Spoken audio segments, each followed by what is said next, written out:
साथियों, टीएमसी ने बंगाल और इस क्षेत्र को विकास से वंचित रखा है। लोग भी समझ चुके हैं, ईमानदारी से विकास ये केवल और केवल बीजेपी ही कर सकती है। हमने यहां 2 फूड प्रोसेसिंग यूनिट्स लगवाई है। हम कोलकाता पोर्ट के कंजेशन को भी कम करने के लिए काम कर रहे हैं। आप बीजेपी को बंगाल में मजबूत करिए। आपकी हर अपेक्षा बीजेपी ही पूरा करेगी। साथियों, इस बार आपका एक वोट देश की राजनीतिक दिशा भी बदलने का काम करेगा। 4 जून के बाद अगले 6 महीने में देश में बहुत बड़ा राजनीतिक भूचाल आने वाला है। 4 जून के बाद अगले 6 महीने में देश में बहुत बड़ा राजनीतिक भूचाल आने वाला है। 4 जून के बाद अगले 6 महीने में देश में बहुत बड़ा राजनीतिक भूचाल आने वाला है। ये परिवारवादी पार्टियां अपने आप बिखर जाएगी। इनके कार्यकर्ता भी अब थक चुके हैं। वो भी देख रहे हैं कि देश किधर जा रहा है और ये पार्टियां किधर जा रही है।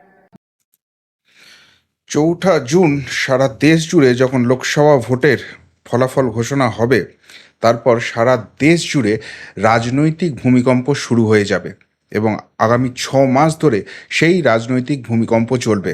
এমনটাই আজকে মথুরাপুরে নির্বাচনী জনসভায় এসে দেশের প্রধানমন্ত্রী মাননীয় শ্রী নরেন্দ্র মোদীজি তিনি কিন্তু জানিয়ে গেলেন। দেখুন, সারা দেশের ক্ষেত্রে কি হবে না হবে আমি জানি না, কিন্তু পশ্চিমবঙ্গের ক্ষেত্রে যে রাজনৈতিক ভূমিকম্প হবে তা সে যে ফলাফলই হোক না কেন, এই ব্যাপারে আমি 100% নিশ্চিত। কেন বলছি? ধরুন, এখানে 2টো ফল হওয়ার সম্ভাবনা আছে। এখানে বামফ্রন্ট কংগ্রেস এদিক ওদিক 1টা-2টো সিট পেলেও পেতে পারে, তাদের খাতা শূন্যও থাকতে পারে, এই নিয়ে কেউ দুমত নেই। ফলাফল কি হবে? ফলাফল হবে একদিকে হয় বিজেপির খুব ভালো ফলাফল, মানে 2019-এ যা পেয়েছিল তার থেকে 2টো, 5টা, 10টা, 12টা সিট তারা বেশি পেতে পারে। অন্যদিকে আরেকটা সম্ভাবনা আছে যে 2019-এ যে ফলাফল তারা করেছিল তার ধারে কাছেও পৌঁছলো না, তার থেকে অনেকটা কম থেকে গেল। এবং এই দুটি ক্ষেত্রেই পশ্চিমবঙ্গে ভয়ঙ্কর রাজনৈতিক ভূমিকম্প দেখা যাবে। কেন বলছি এই কথাটা? কোন দিক থেকে রাজনৈতিক ভূমিকম্পটা হবে? এবং যেটা হেডলাইন শুরু করেছি, যে আজকে কিন্তু মোদি গ্যারেন্টি দিয়ে গেলেন যে হারা জেতা যাই হোক না কেন, এই পশ্চিমবঙ্গে যে সর্বনাশী খেলা চলছে, যার মূল যিনি জায়গায় রয়েছেন তিনি গ্রেপ্তার হবেন, তার গ্রেপ্তারি কেউ আটকাতে পারবে না। কেন এই কথাটাও জোর দিয়ে বলছি, অবশ্যই তার ব্যাখ্যা করব। শেষ অবধি শুনুন এই প্রতিবেদন। নমস্কার, প্রিয়বন্ধু মিডিয়ায় আপনাদের স্বাগত এবং আপনারা দেখছেন প্রিয়বন্ধু বাংলা, সত্যের সন্ধানে সর্বদা আমি শুদ্ধশীল। বন্ধুরা, 4 জুন জনতার রায় বেরোবে। আপনারা যেটা ইভিএম বক্সে রায় দিয়েছেন সেই রায় সামনে আসবে, শুধু পশ্চিমবঙ্গ নয় সারা দেশ জুড়ে আসবে। কিন্তু তার আগে আমরা জানতে চাইছি লোকসভা ধরে ধরে কোথায় কি ফলাফল হচ্ছে, আর সেটার একটা নির্যাস তুলে এনে আপনাদের সামনে দেখাবার চেষ্টা করছি। আজকে আমাদের এই সেগমেন্টের শেষ এপিসোড জনতার রায়, এবং আজকে আমরা কথা বলবো ডায়মন্ড হারবার লোকসভাবাসীর সঙ্গে।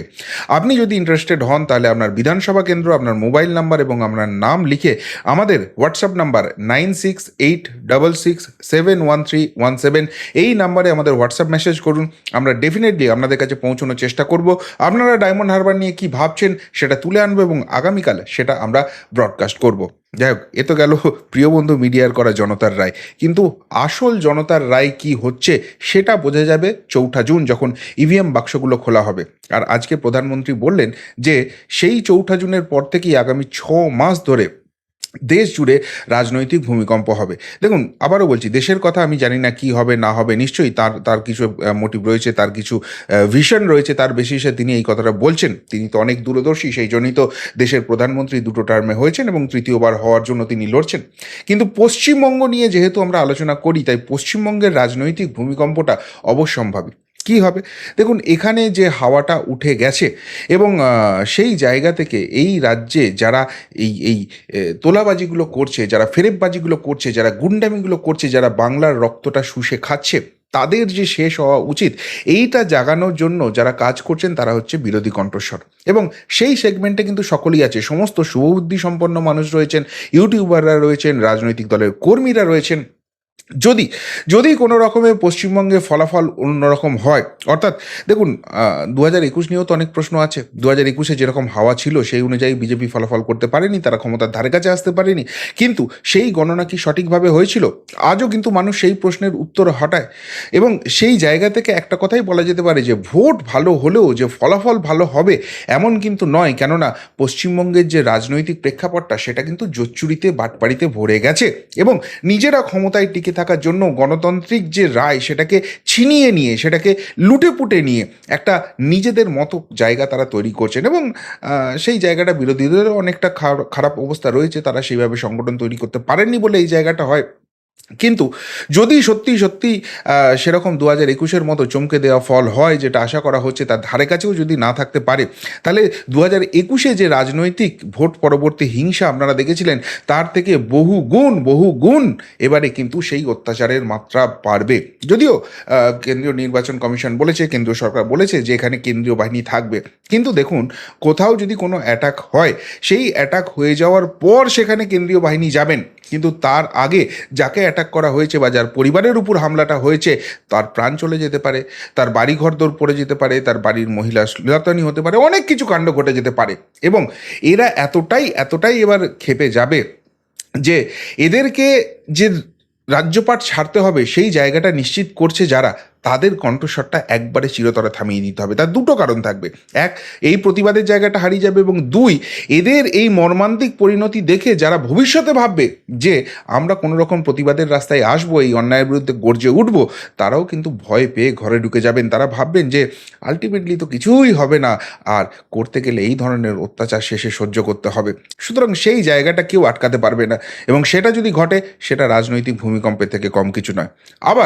আবার উল্টো দিকে যদি ঘটনা ঘটে, অর্থাৎ 2019-এ বিজেপি যে ফলাফল করেছিল তার থেকেও যদি ভালো ফলাফল করে, এবং যেটার এক্সপেকটেশন সকলের মধ্যেই আছে, তাহলে যদিও এটা কেন্দ্রীয় ভোট, অর্থাৎ আমাদের দেশের প্রধানমন্ত্রী কে হবেন, সেখানে সরকার কারা বানাবে সেটা ঠিক করার ভোট, কিন্তু এই ভোটে যদি বিজেপির ফলাফল 2019-এর থেকে পশ্চিমবঙ্গে পজিটিভ হয়, তাহলে কিন্তু এটা রাজ্যের ভোটেরই একটা সমানুপাতিক ব্যাপার হয়ে যাবে। অর্থাৎ যে হাওয়াটা আছে যে এই রাজ্যে চুরি বাটপারি দুর্নীতি হচ্ছে, একটা ব্যর্থ প্রশাসন চলছে, এবং সেই জায়গা থেকে এদের শেষ ঠাঁই জেলে হওয়া উচিত, কবে ঘাড় ধরে এদেরকে জেলে নিয়ে যাওয়া যাবে, এই জায়গাটা যে তৈরি হয়েছে, কিন্তু শুধুমাত্র রাজনৈতিক একটা বর্ম রয়েছে বলে এরা এখনো কোথাও গিয়ে বেঁচে আছে, সেই জায়গায় কিন্তু কোনো আর ছাড় দেওয়ার জায়গা থাকবে না।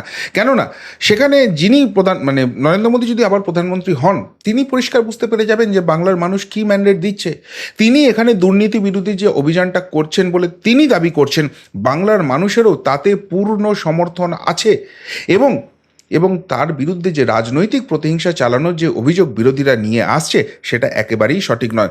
ফলে তিনি অনেকটা বল পেয়ে যাবেন, এবং সেই জায়গা থেকে তিনি কার্যত ফ্রি হ্যান্ড দিয়ে দেবেন কেন্দ্রীয় তদন্তকারী সংস্থাগুলোকে, যে তোমাদের ফুল প্রোটেকশনের দায়িত্ব আমার, তোমাদের যাদের মনে হবে অন্যায় করেছে, তোমরা যার বিরুদ্ধে প্রমাণ পাবে ধরো আর জেলে পড়ো। সুতরাং সেই জায়গা থেকে কোনো রকম কোনো রেয়াত করবেন না। এবং আরেকটা জায়গাও তৈরি হয়ে যাবে যেটা তিনি হিন্টস দিলেন, সেটা হচ্ছে যে এই যে পরিবারবাদী দলগুলো রয়েছে তাদের কর্মীরা কিন্তু এখনও একটা ধোঁয়াশার মধ্যে আছে। হয়তো ভেতরে তারা ভেঙে পড়েছেন, ভেতরে এই যে অন্যায়গুলো হচ্ছে তারা সমর্থন করতে পারছেন না, কিন্তু মনের মধ্যে একটা ভয় আছে, কেননা তারা তো ওই জায়গাটায় আছেন, তারা চোখের সামনে দেখছেন যে বিরোধীদের উপর কীভাবে ফলস কেস দেওয়া হচ্ছে, কীভাবে তাদের পরিবারকে শেষ করে দেওয়া হচ্ছে, চাইলে তাদেরকে প্রাণে মেরে ফেলা হচ্ছে।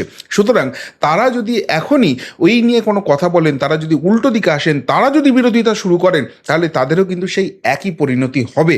এবং কোথাও গিয়ে একটা এখনও তাদের মধ্যে ভয়ই বলুন আবার আশাও বলুন যেটা রয়েছে, সেটা হচ্ছে যত যাই হয়ে যাক ঠিক ওই কোনো না কোনোভাবে ম্যানেজ হয়ে যাবে, শেষ পর্যন্ত ক্ষমতার অনিন্দে আমরাই টিকে থাকবো।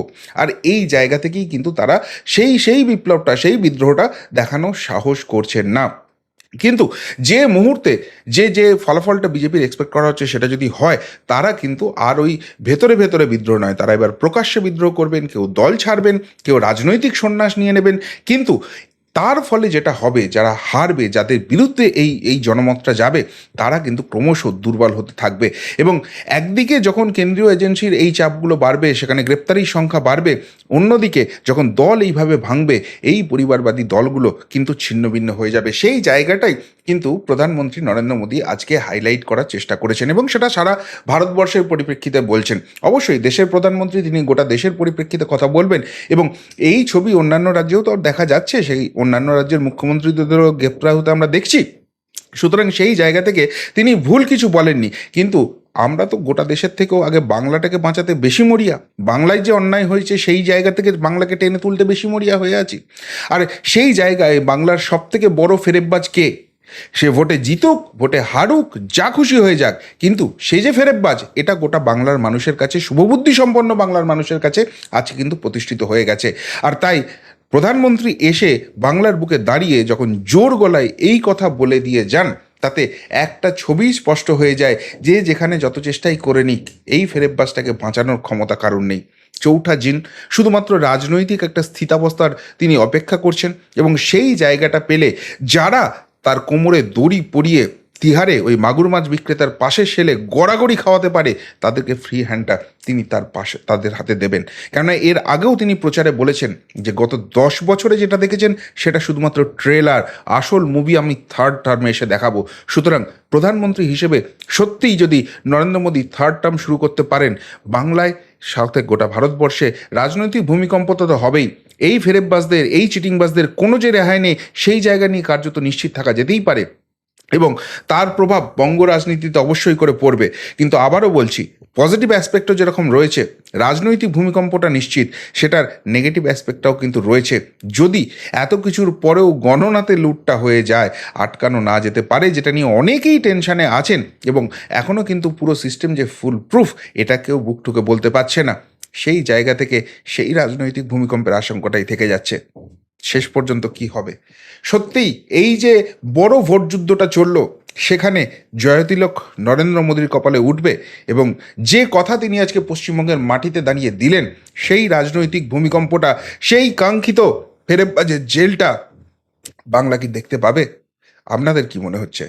উত্তরটা অবশ্যই কমেন্ট বক্সে কমেন্ট করে জানাবেন। এখনকার মতো এখানেই শেষ করলাম, ফেরত আসছি নতুন প্রতিবেদন নিয়ে খুব তাড়াতাড়ি। ভালো থাকবেন, সাথে থাকবেন, পাশে থাকবেন। নমস্কার।